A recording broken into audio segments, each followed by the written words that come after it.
नमस्कार, मैं Anand Jain, head of department electrical engineering, government polytechnic college Hanumangarh. आप सभी का हमारे यूट्यूब चैनल जीपीसी हनुमानगढ़ पर स्वागत करता हूं। हमारे विषय इलेक्ट्रिकल इंजीनियरिंग में अल्टरनेटिंग करंट सर्किट्स में आज आरएलसी सर्किट्स की कुछ न्यूमेरिकल प्रॉब्लम्स को सॉल्व करते हैं। 3 कंसेप्चुअल प्रॉब्लम्स को डील कर रहे हैं ताकि हमारी जो सब्जेक्ट अंडरस्टैंडिंग है वो ज्यादा मजबूत बने। शुरू करते हैं। हमारी पहली प्रॉब्लम एक चौक कॉइल में रेजिस्टेंस और coefficient of self inductance measurement से रिलेटेड है। एक चौक कॉइल को 10 वोल्ट की डीसी सप्लाई दी तो उसने 2 एम्पियर का करंट ड्रॉ किया। अगर यही सप्लाई हम 10 हर्ट्ज की अल्टरनेटिंग करंट सप्लाई बना देते हैं साइनोसॉइडल, तो 2 एम्पियर करंट के लिए सप्लाई की वोल्टेज 26 वोल्ट हमें चाहिए। और अगर इसी चौक कॉइल को हम 100 वोल्ट की 50 हर्ट्ज सप्लाई से कनेक्ट कर दें तो सर्किट में क्या करंट होगा और चौक कॉइल में क्या पावर कंजम्पशन होगी, ये कैलकुलेशन हमसे पूछी है। मान लेते हैं कि इस चौक कॉइल का जो डीसी रेजिस्टेंस है वो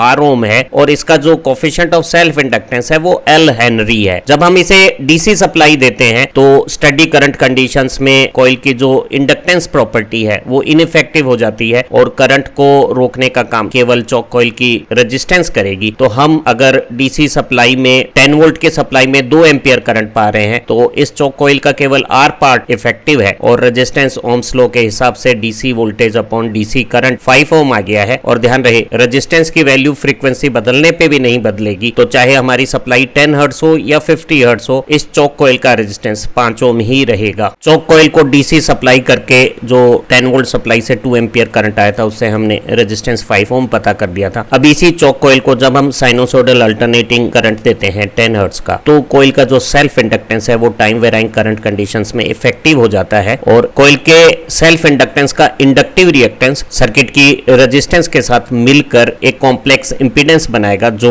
करंट को रोकने का काम करेगा। और ऐसी स्थिति में 2 एम्पियर करंट के लिए हमें 26 वोल्ट वोल्टेज चाहिए। तो एसी सप्लाई में हमारा वोल्टेज और करंट का रिलेशन होता है V = IZ। उससे इंपीडेंस Z मालूम हो गया, AC voltage upon AC current, और ये 13 ओम आ गया है। ध्यान रहे अगर डीसी सप्लाई देते तो L का इंडक्टिव रिएक्टेंस इफेक्ट 0 होता और Z R के बराबर होता। Z की ये 13 ओम वैल्यू और जो रेजिस्टेंस हमें 5 ओम मालूम है उससे हम कॉइल का इंडक्टिव रिएक्टेंस 10 हर्ट्ज पे निकाल सकते हैं। हमें मालूम है R और X का पाइथागोरस वेक्टर समेशन Z होता है, तो Z स्क्वायर से अगर R स्क्वायर को सब्ट्रैक्ट करके स्क्वायर रूट करेंगे तो हम कॉइल का 10 हर्ट्ज फ्रीक्वेंसी पे इंडक्टिव रिएक्टेंस निकाल लेंगे। Z की वैल्यू 13 ओम हमने कैलकुलेट की 26 वोल्ट पे 2 एम्पियर करंट से V/I करके, और रेजिस्टेंस हम डीसी सप्लाई की 10 वोल्ट से जो 2 एम्पियर करंट आया था उससे आ गया था 5 ओम। और यहाँ पाइथागोरस जब कैलकुलेशन की तो 169 से 25 का सब्ट्रैक्शन 144 का स्क्वायर रूट 12 ओम मेरा इंडक्टिव रिएक्टेंस आ गया है। 5, 12 और 13 एक स्टैंडर्ड पाइथागोरस पेयर है। हमने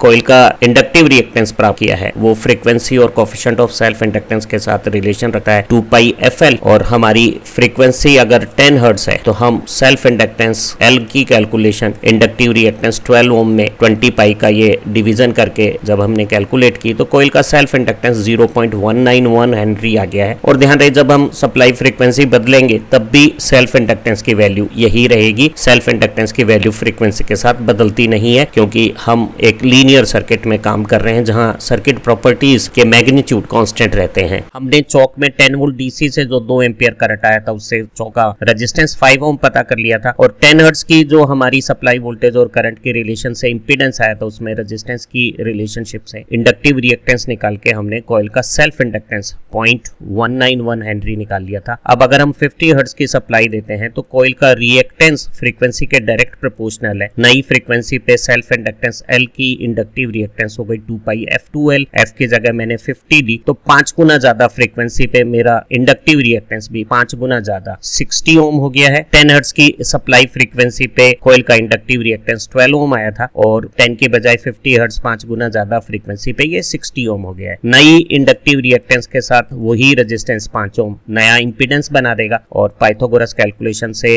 रेजिस्टेंस की जगह 5, इंडक्टिव रिएक्टेंस जो 50 हर्ट्ज पे 60 आया उसके साथ जब हमने कैलकुलेशन किए तो हम पाते हैं कि Z और X की वैल्यू नियरली सेम है और नया Z X से थोड़ा सा ज्यादा 60.21 ओम आ गया है। क्योंकि करंट रोकने की प्रॉपर्टी Z है तो AC में करंट V/Z से जब हमने यहाँ 200 वोल्ट की 50 हर्ट्ज सप्लाई दी है तो नई सप्लाई वोल्टेज और फ्रीक्वेंसी में करंट आ गया 3.32 एम्पियर, और इस 5 ओम के रेजिस्टेंस में इस करंट से जो जो पावर कंजम्पशन होगी वो P=I²R के रिलेशन से निकाल सकते हैं। ध्यान रहे सेल्फ इंडक्टेंस केवल एनर्जी को स्टोर रिलीज करता है, वो पावर कंजम्पशन नहीं करता। पावर कंजम्पशन केवल रेजिस्टेंस पार्ट करता है और पावर कंजम्पशन का फार्मूला I²R अगर हम इस्तेमाल करें, करंट की value 3.32 ampere, resistance 5 ohm, I²R calculation 55 watt इसकी पावर कंजम्पशन हो गई है 200 वोल्ट 50 हर्ट्ज सप्लाई में। आज की दूसरी प्रॉब्लम लेते हैं। हमें एक non inductive pure ideal resistance दिया हुआ है और साथ में एक चौक कॉइल जिसमें R और L का इंडक्टिव रिएक्टेंस दोनों प्रॉपर्टी है। वो सीरीज में एक 250 वोल्ट 50 हर्ट्ज सप्लाई से जब हमने कनेक्ट किया है तो सर्किट में 5 एम्पियर करंट के साथ रेजिस्टेंस में 125 वोल्ट और चौक कॉइल में 200 वोल्ट की वोल्टेज प्रोड्यूस होती है। हम इन वैल्यूज को 3 वोल्ट मीटर और 1 एमीटर से मेजर कर सकते हैं और अब इन 3 वोल्ट मीटर और 1 एमीटर के मेजरमेंट से हमें चौक कॉइल का इंपीडेंस,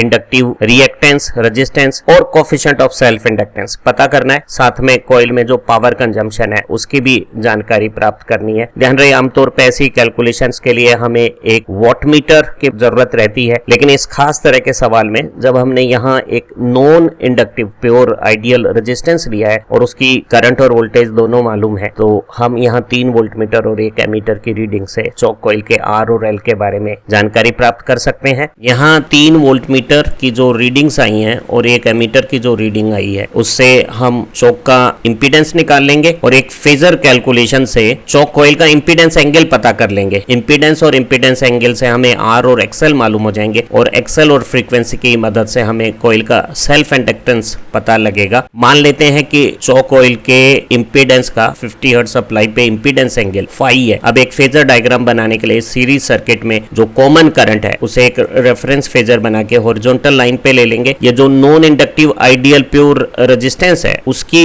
वोल्टेज करंट के सेम फेज में यहाँ V1 आ गई है। क्योंकि चौक कॉइल का इंपीडेंस एंगल फाई लिया गया है तो इस चौक कॉइल में अप्लाइड वोल्टेज से उसका करंट फाई एंगल लैग करेगा या करंट जो रेफरेंस है उससे हमारी चौक कॉइल की वोल्टेज फाई एंगल लीड करेगी। जैसा कि इस फेजर डायग्राम में हमने यहाँ 200 वोल्ट जो चौक कॉइल की वोल्टेज है उसकी V2 पोजीशन V1 से फाई एंगल बनाते हुए ले ली है। और अब इस रेजिस्टेंस और चौक कॉइल के सीरीज कॉम्बिनेशन के अक्रॉस जो टोटल वोल्टेज है फेजर डायग्राम हमने बनाया और वेक्टर समेशन किया तो वो टोटल सप्लाई वोल्टेज 250 वोल्ट हमें दी हुई है। ये पैरेललोग्राम ऑफ वेक्टर हमने जो बनाया उसके लिए हमने V2 के पैरेलल एक वेक्टर लिया जिसकी टेल V1 के हेड पे रख के V2 की जो नई हेड पोजीशन आई है और V1 की टेल पोजीशन है वो जो डायगोनल बना है वो हमारी टोटल सप्लाई वोल्टेज आ गई है। अब यहाँ हम दो वेक्टर जिनके बीच में फाई एंगल है उसका पैरेललोग्राम से जो डायगोनल रिजल्ट है उसके रिलेशन से हम एंगल फाई की वैल्यू निकाल सकते हैं। वेक्टर कैलकुलेशन का जो पैरेललोग्राम रिलेशन है वो कहता है कि अगर एक वेक्टर V1 है दूसरा वेक्टर V2 है और दोनों के बीच में एंगल फाई है तो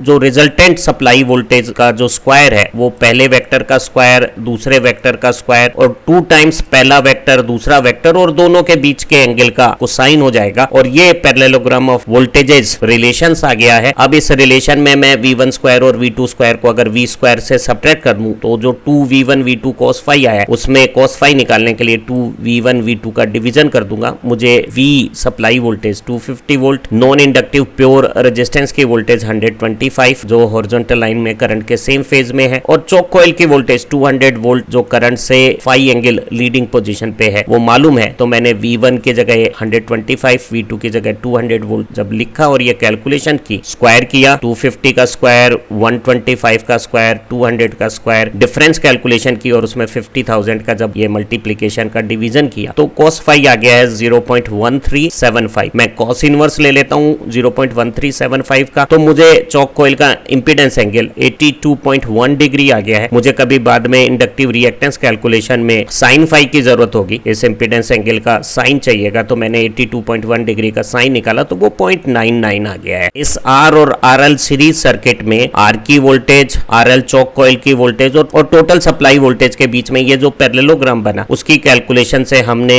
चौक कॉइल का इंपीडेंस एंगल फाई निकाल लिया था और ये 82.1 डिग्री का साइन फाई 0.99 हमने कैलकुलेट कर लिया। अब V/I से हमने चौक कॉइल का इंपीडेंस निकाल लिया 200/5 40 ओम और हमें पता है जो R पार्ट है वो Z cos 5 होता है और जो इंडक्टिव रिएक्टेंस XL है वो Z sin फाई होता है। तो cos फाई की वैल्यू हम ऑलरेडी कैलकुलेट कर चुके हैं 0.1375, Z 40 तो Z cos फाई, मेरा चौक कॉइल का रेजिस्टेंस आ गया है 5.5 6.5 ओम। हम साइन फाई कैलकुलेट कर चुके हैं, तो Z साइन फाई हमारी चौक कॉइल का इंडक्टिव रिएक्टेंस हो गया है। कैलकुलेशन करने पे 40 में 0.99 का मल्टीप्लीकेशन 39.6 ओम आ गया है। इंडक्टिव रिएक्टेंस का सेल्फ इंडक्टेंस से कनेक्शन है। सप्लाई फ्रीक्वेंसी 50 हर्ट्ज हमें दी हुई है। F की जगह अगर हमने 50 लिया तो सेल्फ इंडक्टेंस 39.6 में 100 पाई का डिवीजन करके चौका सेल्फ इंडक्टेंस 0.126 हेनरी हमें प्राप्त हो गया। तो हमने चौक कॉइल का रेजिस्टेंस 5.5 ओम और सेल्फ इंडक्टेंस 0.126 हेनरी प्राप्त कर लिया है। हमें चौक कॉइल में पावर कंजम्पशन पूछी है। चौक कॉइल का रेजिस्टेंस 5.5 ओम है और उसमें करंट अगर 5 एम्पियर है तो I2R फॉर्मूले से हमने चौक कॉइल में पावर कंजम्पशन 137.5 I की जगह 5 एम्पियर और R की जगह 5.5 ओम रख के I2R कैलकुलेशन से प्राप्त कर ली है। यही कैलकुलेशन हम VI और ये जो वोल्टेज और करंट के बीच में एंगल है cos फाई, उस फार्मूले से VI cos फाई से भी ये पावर अगर हम कैलकुलेट करते तो वो 137.5 वॉट ही आती। हम पूरे सर्किट की पावर कंजम्पशन भी निकाल सकते हैं। पूरे सर्किट में जो इंडक्टिव पार्ट है वो पावर कंजम्पशन नहीं करेगा। ये जो सीरीज रेजिस्टेंस है और चौक कॉइल का रेजिस्टेंस है वो मिलकर पावर कंजम्पशन करेंगे। हम सीरीज रेजिस्टेंस की कैलकुलेशन V/I से कर सकते हैं, क्योंकि प्योर R में जब X नहीं होता तो Z और R बराबर होते हैं, तो V/Z या V/R सर्किट का रेजिस्टेंस हो गया है प्योर रेजिस्टेंस 25 ओम और ये 5.5 ओम, टोटल जुड़ के 30.5 ओम में करंट वही 5 एम्पियर सीरीज में करंट सेम रहता है। पावर हो गई I2R से 762.5 वॉट। हम ये पावर वोल्टेज के करंट के साथ टेक्नोमेट्रिक मैनिपुलेशन से जो फेज एंगल है वो प्राप्त करके VI cos फाई से भी निकाल सकते थे। आज की आखिरी एक टेक्स्ट बुक प्रॉब्लम करते हैं। हमें एक RL सर्किट और एक RC सर्किट सीरीज में सप्लाई वोल्टेज से जुड़ा हुआ है। RL सर्किट में रेजिस्टेंस 30 ओम और coefficient of self inductance 1.275 Henry दिया हुआ है, और जो RC सर्किट है उसमें रेजिस्टेंस और कैपेसिटेंस की जो वैल्यूज हैं वो हमें कैलकुलेट करनी है। सप्लाई वोल्टेज 230 वोल्ट 50 हर्ट्ज है, और ये जो दो वोल्टेज V1 और V2 RL और RC सर्किट पे रेस्पेक्टिवली जो बनती हैं उनमें जो रिलेशन है वो बताता है कि RC सर्किट की वोल्टेज का 3 गुना V2 का 3 गुना V1 है। और एक और बात हमें कही गई है, V1 और V2 ये जो दोनों वोल्टेज हैं वो एक दूसरे के साथ क्वाड्रेचर 90 डिग्री का फेज डिफरेंस बनाती है। RL सर्किट में जो कॉइल का सेल्फ इंडक्टेंस हमें दिया हुआ है 1.275 हेनरी और सप्लाई की फ्रीक्वेंसी है, उससे हम इंडक्टिव रिएक्टेंस निकाल सकते हैं 2πfL। F की जगह 50 हर्ट्ज और L की जगह 1.275 हेनरी जब हमने वैल्यू रखी और कैलकुलेशन किया तो ये 40 ओम आ गया। हमें इस RL सर्किट में रेजिस्टेंस 30 ओम और इंडक्टिव रिएक्टेंस 40 ओम से इंपीडेंस की कैलकुलेशन कर सकते हैं। पाइथागोरस कैलकुलेशन होगी। रेजिस्टेंस और रिएक्टेंस म्यूचुअली 90 डिग्री एंगल पे वेक्टर लोकेशंस पे होते हैं। R रियल होता है, हॉरिजॉन्टल लाइन पे होता है, और XL plus J type anti clockwise 90 degree direction में होता है। तो इन दोनों का पाइथागोरस कैलकुलेशन 30 का स्क्वायर किया, 40 का स्क्वायर किया, सम किया, रूट किया, तो वो दोनों का सम 900 और 1600 का सम 2500 का स्क्वायर रूट 50 आ गया। 3 4 5 ये एक्सटेंडेड पाइथागोरस पेयर है। 3 का 10 टाइम्स, 4 का 10 टाइम्स, रिजल्ट देगा 5 का 10 टाइम्स। हम इस पहले लोड का इंपीडेंस एंगल भी निकाल सकते हैं, और वो साइन कोस या टेन किसी भी टेक्नोमेट्रिक रिलेशन से हम निकाल सकते थे। हमने पसंद किया tan थीटा x/r, तो थीटा हो गया tan इनवर्स x/r। मेरा x 40 ओम है, r 30 ओम है। मैंने ये जो रेशो है उसकी tan इनवर्स कैलकुलेशन की तो ये 53.13 डिग्री आ गया है। हमने RL लोड में कोएफिशिएंट ऑफ सेल्फ इंडक्टेंस और फ्रीक्वेंसी की मदद से इंडक्टिव रिएक्टेंस की कैलकुलेशन कर ली थी, और इस इंपीडेंस एंगल से पता कर लिया था कि इस RL लोड में करंट जो सीरीज सर्किट में कॉमन होता है उससे ये voltage V1 53.13 degree lead position पे होगी। RC सर्किट में जो वोल्टेज है वो करंट से लैग करेगी। अगर हम सीरीज सर्किट में करंट को हॉरिजॉन्टल रेफरेंस पे ले लेते हैं तो V1 वोल्टेज 53.13 डिग्री एंगल पे एंटी क्लॉकवाइज आगे की लीडिंग पोजीशन पे है, और V2 लैग कर रहा है। और हमें कहा हुआ है कि V1 और V2 में न्यूमेरिकली रिलेशन है, V2 का 3 टाइम्स V1 है, और इन दोनों की एंगुलर पोजीशन फेज डिफरेंस में 90 डिग्री का फेज डिफरेंस है। कैपेसिटर सर्किट की वोल्टेज लैग करेगी और इंडक्टिव सर्किट की वोल्टेज V1 लीड करेगी, और इन दोनों के बीच में ये एंगल 90 डिग्री होने पे इन दोनों वोल्टेज का सम हम पाइथागोरस कैलकुलेशन से कर सकते हैं, और वो हमें मालूम है 230 वोल्ट। V1 और V2 में रिलेशन मालूम है, पाइथागोरस कैलकुलेशन से V का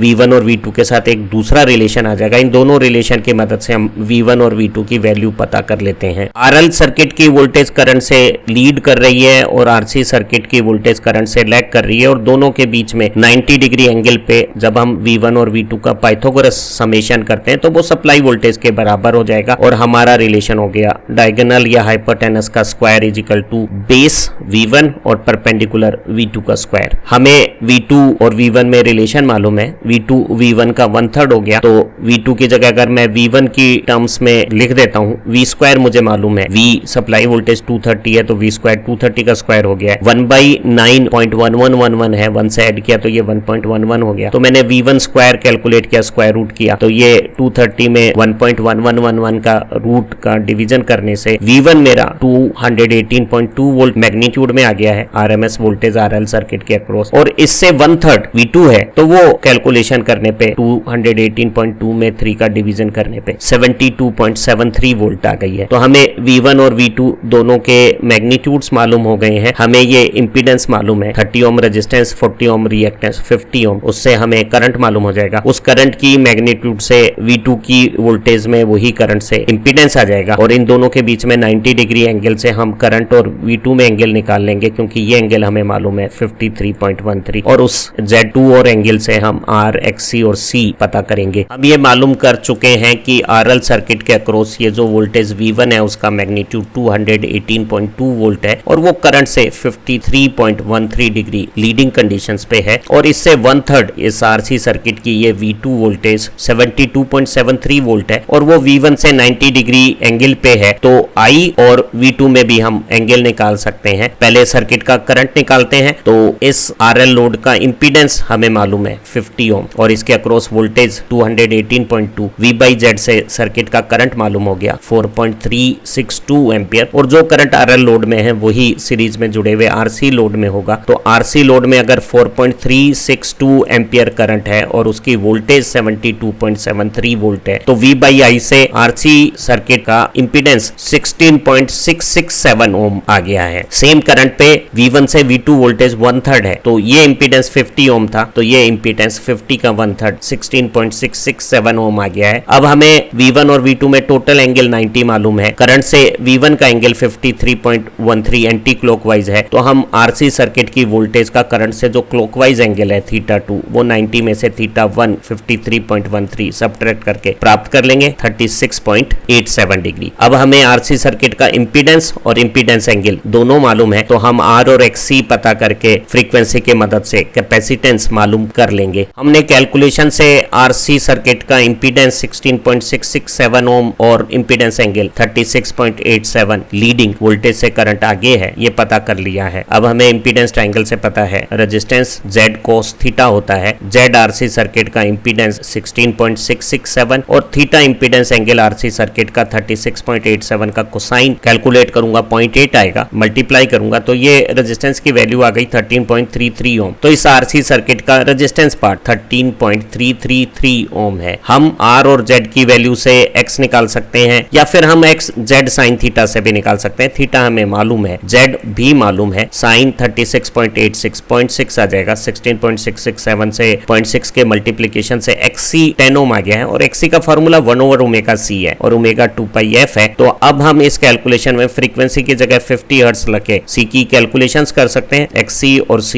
एक्सचेंज हो गए, XC की वैल्यू 10 ओम, फ्रीक्वेंसी 50 ओम, और ये कैलकुलेशन अगर हम करते हैं तो हमारा कैपेसिटेंस आ जाता है 318.31 माइक्रोफेरेड। तो एक खूबसूरत सी प्रॉब्लम है, V1 V2 में रिलेशन मैग्नीट्यूड का दिया हुआ था, और 90 डिग्री एंगल पोजीशन से ये जो टोटल सप्लाई वोल्टेज के साथ जो पाइथागोरस हुई उससे V1 और V2 के मैग्नीट्यूड्स आ गए, और Z1 का जो इंपीडेंस एंगल था V1 और V2 के बीच में 90 डिग्री का एंगल था, उससे Z2 का इंपीडेंस एंगल भी आ गया। Z2 और इंपीडेंस एंगल की वैल्यू से R और X मालूम हो गया और X से C मालूम हो गया। उम्मीद है इन 3 न्यूमेरिकल प्रॉब्लम्स की मदद से आपकी कंसेप्चुअल स्किल्स में पॉजिटिव चेंज आया होगा। थोड़ी और न्यूमेरिकल प्रॉब्लम्स जब आप अपने आप करेंगे तो कॉन्फिडेंस और बढ़ेगा। आप अच्छा पढ़ें, तरक्की करें। Have nice time. फिर मिलते हैं एक नई इंफॉर्मेटिव वीडियो के साथ। Thank you very much.